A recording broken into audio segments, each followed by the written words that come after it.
Bienvenue à votre émission Coffre aux idées. Nous continuons nos études au cours de ce 3e trimestre sur l'importance d'aider les nécessiteux. Cette semaine, nous allons découvrir espérance ou promesse. Est-ce que les deux sont compatibles? Nous allons discuter avec Carole, Makis, Naomi et Harry. Et Makis nous fera la prière. Nous prions. Avec un cœur reconnaissant, Seigneur, nous nous approchons de toi, désireux de te connaître et d'apprendre de toi, Père. Maintenant, Père, nous allons ouvrir ta sainte parole. De ton amour infini, Seigneur, accompagne-nous par ton Saint-Esprit. Débrouille-nous, Seigneur, de tout ce qui n'a pas de toi et permets que tout ce que nous aurons à dire soit venu directement de toi et que nos amis téléspectateurs soient édifiés. Fais-nous du bien, pardonne nos péchés. Accompagne-nous, Seigneur, du commencement à la fin. Dans les précieux de notre Jésus, nous te prions. Amen. Amen. Amen. Jésus nous dit dans Jean 14, verset 3, « Je reviendrai ». C'est une promesse ou une espérance? Les deux. Oui. Tout à fait. Pourquoi les deux? Les deux, parce qu'il nous a fait une promesse. Il dit qu'il reviendra, mais en même temps, pour ceux qui adhèrent à cette promesse, c'est une espérance. C'est-à-dire qu'on est en attente de la réalisation de cette promesse. Vous avez raison, tout à fait. Les deux vont ensemble. Promesse et espérance. Mais, alors que Jésus nous dit de nous occuper des nécessiteux, en quoi cette espérance aide à pouvoir aider les autres? Le fait que Jésus revienne et nous promette qu'il vient nous chercher, nous amener dans cette terre qu'il a préparée, dans cet habitat qu'il a préparé pour nous dans le ciel, c'est aussi une promesse, une espérance de fin de nos souffrances. Parce qu'une fois que nous serons réunis enfin avec notre Seigneur, il n'y aura plus de pleurs, plus de larmes, plus de douleurs. Donc ces personnes-là qui passent par ces moments difficiles se diront vivement que Jésus revienne pour que je n'ai plus à subir telle chose. Donc voilà pourquoi c'est une très belle expérience pour les personnes dans les problèmes. Ces problèmes-là. Et pour ajouter à cela, en fait, c'est une manière aussi de nous dire que nous devons attendre, mais pas dans la paresse, pas dans la fainéantise, pas non plus à ne rien faire. Nous devons être actifs.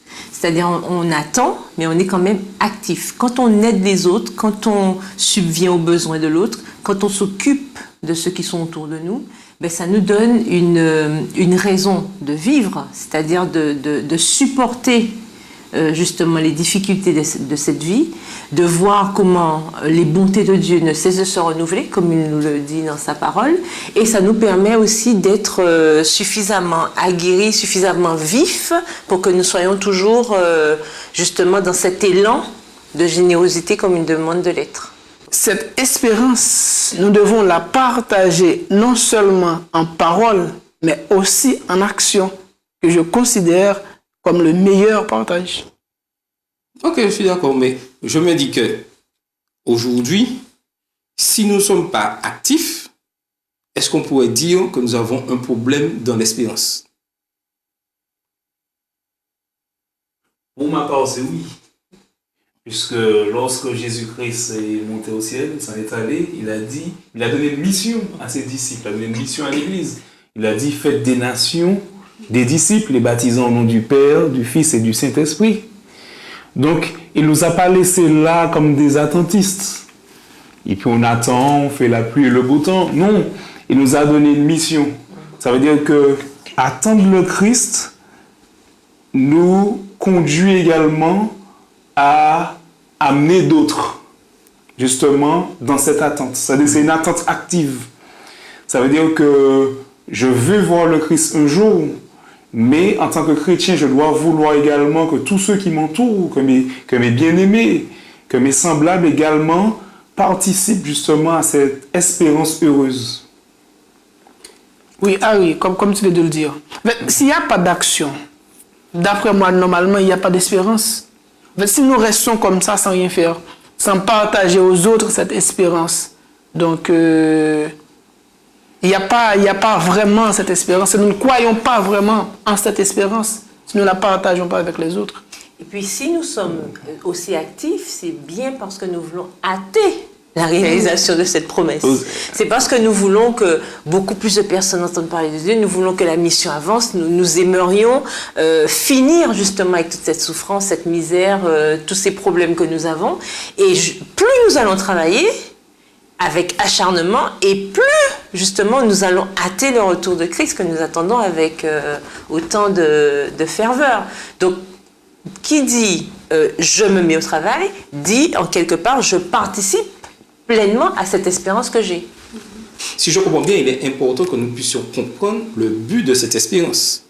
Et c'est cette espérance qui, je dirais, sera le carburant qui nous permettra de nous occuper des nécessités. Mais aujourd'hui, il faut reconnaître que nous avons un problème. En plus, le titre de la leçon insiste sur « Vive l'espérance adventiste ». C'est qu'il y a quelque chose, que nous avons quelque chose en particulier que nous ne faisons pas. Est-ce que nous ne sommes pas entrés dans un phénomène, je dirais, d'une culture confortable qui gouverne ce que nous faisons et que nous disons que ce que nous faisons, nous cherchons à plaire à Dieu, à réussir, mais est-ce que nous faisons vraiment la volonté de Dieu? Est-ce qu'il y a une différence entre plaire à Dieu et faire sa volonté? Normalement, si je fais la volonté de Dieu, je lui plais, puisque celui qui m'aime garde mes commandements. D'accord? Donc, si je plais à Dieu, c'est que je respecte ses commandements. Et si je respecte ses commandements, c'est que... Oui, mais...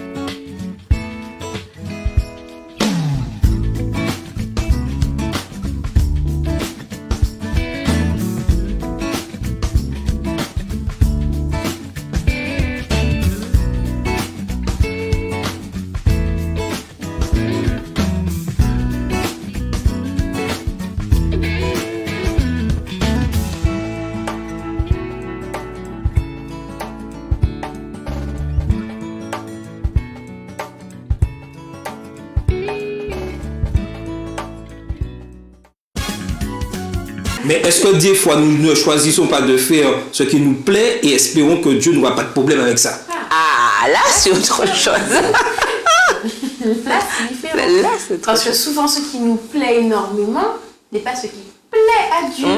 Et souvent, nous voulons faire entrer notre propre plaisir dans la volonté de Dieu. Et Seigneur, bon, ben, comme moi, j'aime que ça soit fait de telle et telle manière, donc, ben, agrée. Agrée, voilà. C'est ça. Sois content de mes choix. Alors que c'est pas du tout comme ça. Nous devons nous calquer sur la volonté de Dieu. Maintenant, pour pouvoir se calquer sur la volonté de Dieu, il faudrait connaître sa volonté. Mais Qui dit connaître sa volonté, devrait savoir.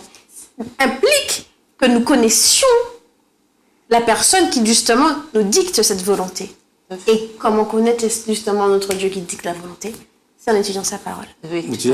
Et ça, c'est très important. Et Vas-y. juste la notion justement d'espérance adventiste.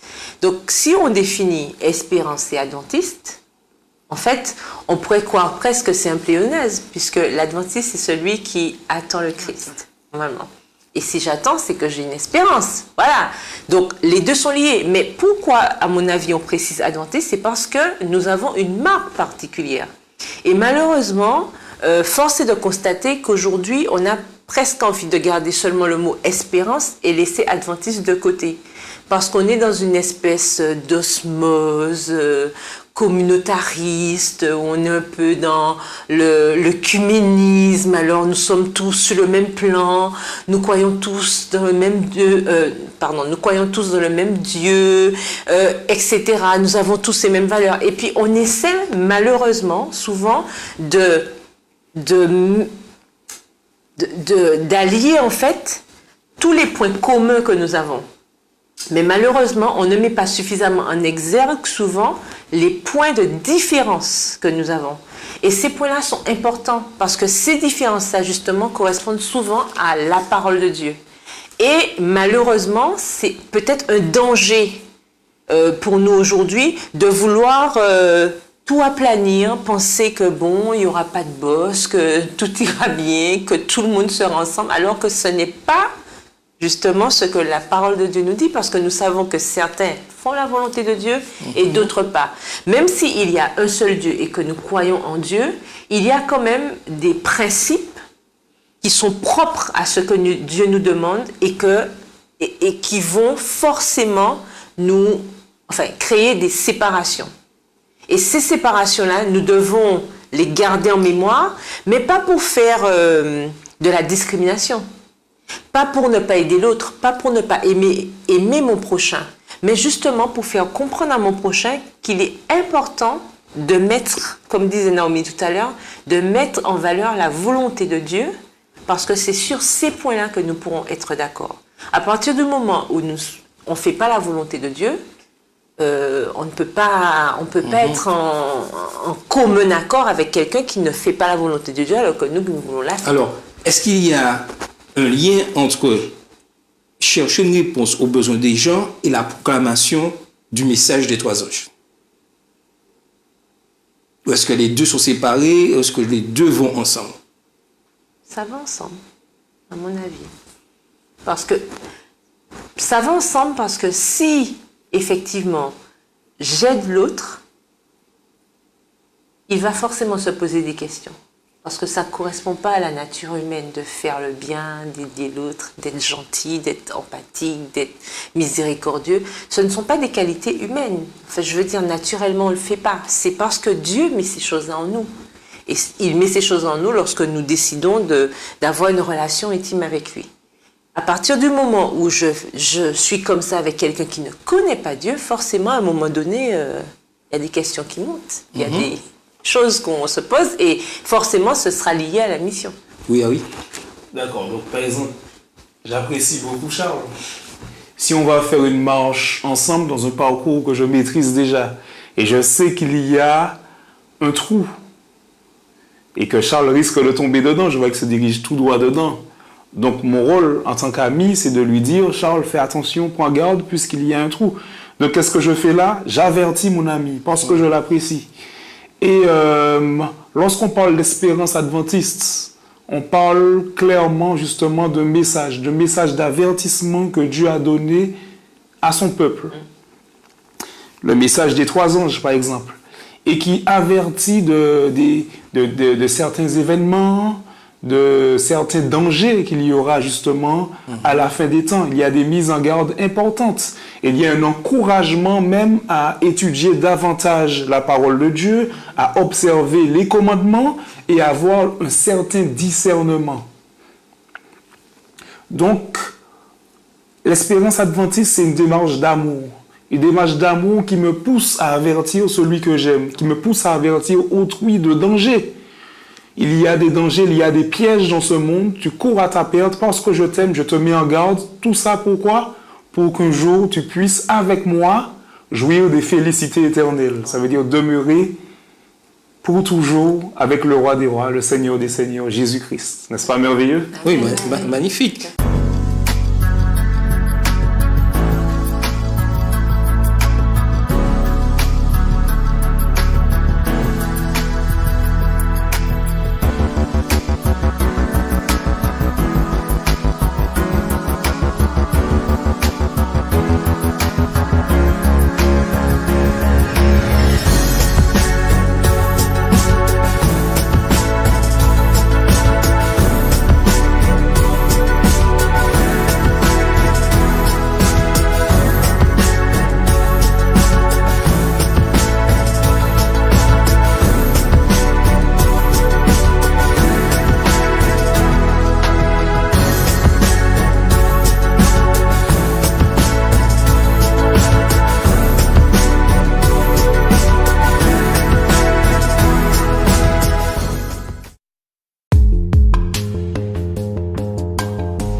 Mais je me dis, est-ce que des fois, nous n'avons pas tendance à mettre plus en valeur une des deux choses? Soit s'occuper vraiment des besoins des autres, et puis bon, le reste on verra, ou soit leur parler plus des relations. Est-ce qu'on arrive à avoir cet équilibre entre les deux? Parce que des fois, le message du troisième est très important, mais nous mettons des fois plus l'accent sur ceci, et puis on ne s'occupe pas des besoins. Est-ce que c'est quelque chose de facile? En fait, c'est pas facile, comme tu le dis, mais il n'y a pas que les besoins spirituels. Il y a aussi les besoins physiques. Si vraiment nous voulons attirer les autres vers nous, nous qui sommes les enfants de Dieu, entre parenthèses, j'aimerais bien faire cette différence. Lorsqu'on parle de créature de Dieu et enfant de Dieu, ce n'est pas la même chose. Que parfois, certains pensent qu'il n'y a pas de différence entre les deux, mais ce n'est pas la même chose. Créature de Dieu, nous sommes tous des créatures de Dieu, mais nous ne sommes pas tous des enfants de Dieu. Enfants de Dieu, on le devient. Si nous ne croyons pas dans le sacrifice de Jésus, nous ne pouvons pas être enfants de Dieu. Il faut croire dans le sacrifice de Jésus pour devenir enfant de Dieu. Donc, l'esprit de partage, l'esprit d'aider les autres, c'est pas quelque chose qui vient de manière naturelle chez nous. En fait, nous pouvons dire que nous, les hommes, naturellement, nous sommes insatiables. Si vraiment nous voulons partager ce que nous avons avec les autres, nous voulons vraiment aider les autres, nous devons demander à Dieu son Saint-Esprit. C'est le Saint-Esprit de Dieu seulement qui peut mettre en nous, qui peut développer en nous toutes ces valeurs. Exactement, et comme Makis dit, le Saint-Esprit va développer en nous un caractère similaire à celui du Christ. Exactement. Et qui dit caractère similaire à celui du Christ dit que mes actions seront, mes principes même seront identiques, ma manière de procéder. Et Jésus, comment il agissait souvent? Il répondait premièrement à un besoin naturel, un besoin primaire, tout ça pour accéder à un plus grand besoin, le besoin spirituel, ce qui pourra conduire l'autre à la vie éternelle. Et c'est vrai, et ce que vous dites est juste. Dans une société où aujourd'hui la promotion de l'aide aux nécessiteux, la promotion pour aider les pauvres s'accentue de plus en plus, vu cette fracture qui existe. Mais nous, en tant qu'adventistes du 7e jour, nous devons marquer cette différence. Est-ce que ce que nous faisons, ce que font les autres, c'est bien? Si nous faisons pareil, c'est bien. Mais si on s'arrête uniquement à ça, c'est comme si nous n'avons rien fait. Puisque nous avons plus cette espérance. Et il faut comprendre aussi que, mettre l'accent qu'il y a eu le péché qui a créé, je dirais, cette pauvreté, ce besoin de nécessité. Et lorsqu'on regarde le livre d'Habakkuk, Habakkuk se pose une question. Il ne comprenait pas pourquoi Dieu ne s'occupait pas des péchés. Aujourd'hui, est-ce qu'on n'a pas cette même impression et on ne se dit pas, mais qu'est-ce que Dieu fait? Est-ce que vous voyez ce que je veux dire? Mais l'amour de Christ, c'est quelque chose de formidable. Dans Luc 18, nous voyons comment Jésus, je pourrais dire, raconte une parabole et qui nous aide à comprendre cette question d'Habakkuk. Qui peut me dire cette parabole, c'est quoi, dans Luc 18? C'est la parabole de la veuve qui demandait justice constamment à ce juge qui ne croyait pas en Dieu, d'ailleurs la Bible précise, mais la veuve insistait en disant « fais-moi justice, fais-moi justice, fais-moi justice », et à force d'insister, le juge a finalement cédé et lui a fait effectivement justice. Tout ça, c'est pour nous dire quoi? Nous faire comprendre qu'un jour, Dieu mettra un terme au péché quand le Christ reviendra. Et ça, nous devons faire comprendre. Et de la même manière que cette veuve suppliait ce juge, insistait vis-à-vis de ce juge, nous sommes appelés, nous, en tant qu'adventistes du 7e jour, à faire passer ce message qu'il faut continuellement, quel que soit dans la difficulté, quel que soit dans ces moments difficiles, constamment prier à Dieu, le supplier, Car un jour, et c'est là cette espérance, tout sera fini. Et ce message est capital.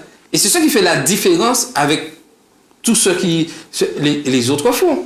Tout le monde fait ça. Tout le monde s'occupe des nécessiteux, tout le monde est là. Mais ce plus c'est important. Puisque lorsque je me suis occupé de nécessiteux, lorsqu'il a fini, je le laisse comme ça.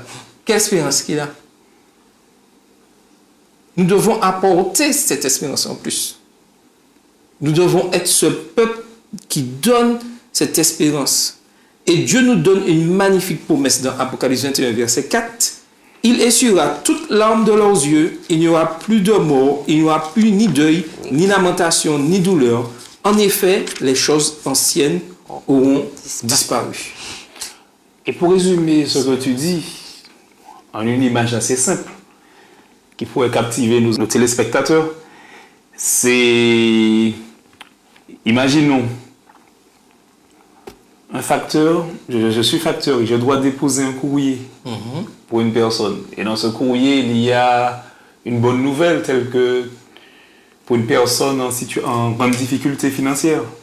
Donc on dit à la personne, vous toucherez la somme par exemple de 1500 €. Et le facteur va chez la personne et il voit que la personne est vraiment dans le besoin. Et il fait la vaisselle pour la personne, il lui donne un bout de pain. Mais il oublie l'essentiel, il oublie de lui donner le courrier, l'enveloppe, qui est quand même vitale pour répondre à ses besoins. Donc je me dis qu'en tant que chrétien, qu'en tant qu'adventiste, lorsque nous faisons de bonnes actions, ou lorsque nous nous focalisons sur ce qu'il y a de similaire aux autres messages de nos amis des autres dénominations, au détriment même de ce qui fait notre identité, notre caractère propre, et ce message même que Dieu nous donne dans une période critique. Lorsque nous mettons toutes ces choses de côté, nous sommes similaires au facteur qui a le courrier, qui a un avertissement, qui a même une bonne nouvelle à apporter, et qui fait toutes sortes de bonnes choses, certes, tout en passant à côté de l'essentiel.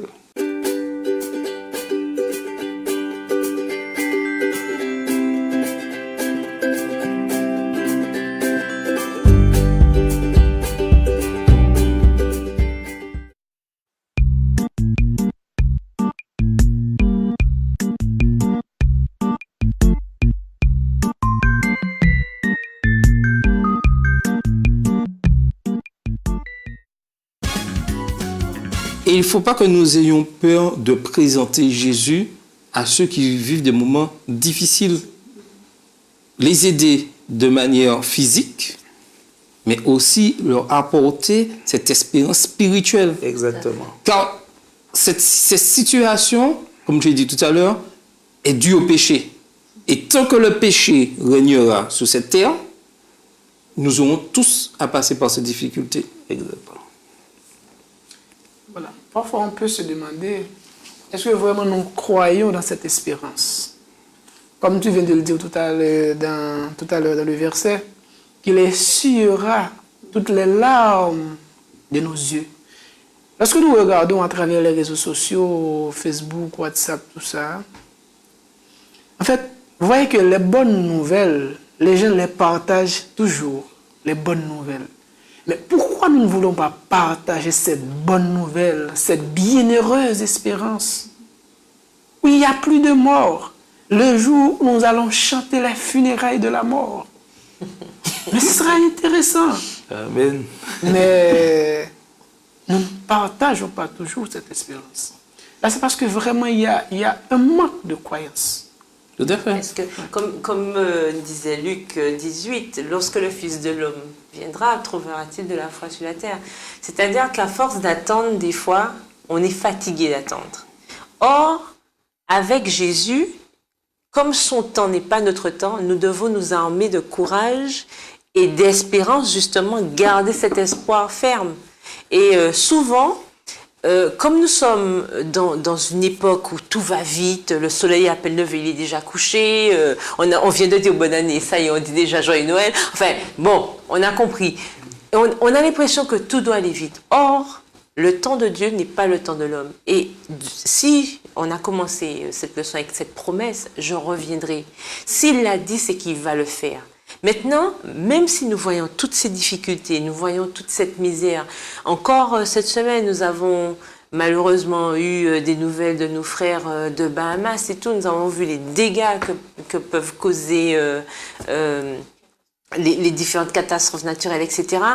Ben, malgré tout cela, nous devons garder en mémoire qu'il y a cette espérance, que Jésus va revenir, que même s'il y a tout ça, un jour, ça va finir. Et c'est ça justement que nous devons toujours penser à dire aux gens, même quand nous allons dans des situations, même lorsque nous voyons des situations vraiment pénibles, nous devons quand même transmettre ce petit message et dire, oui, c'est arrivé, mais un jour, tout cela finira. Tout à fait. Et Dieu nous donne cette possibilité à passer à l'action.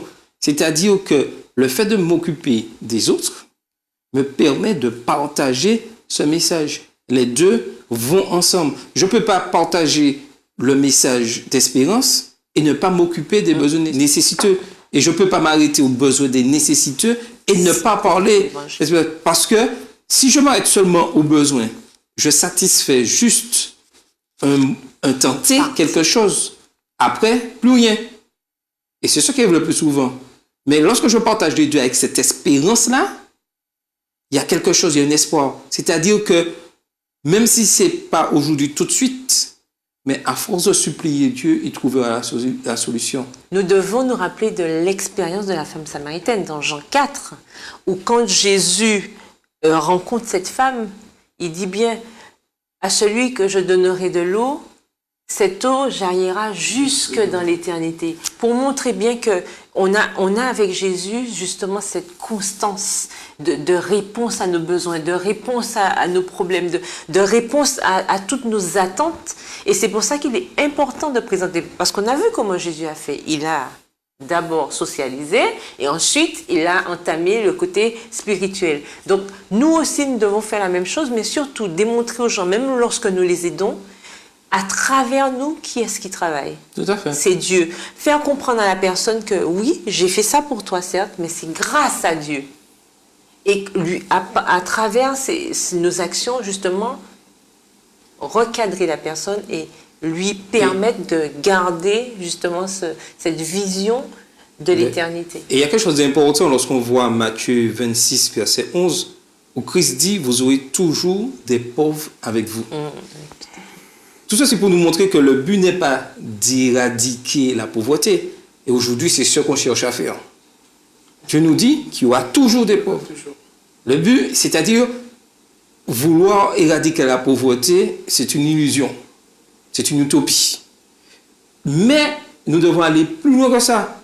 C'est l'occasion d'exprimer la bonté et l'amour du Père auprès des nécessiteux. Est-ce que je veux dire que l'un a toujours besoin de l'autre, toujours de l'amour de Christ.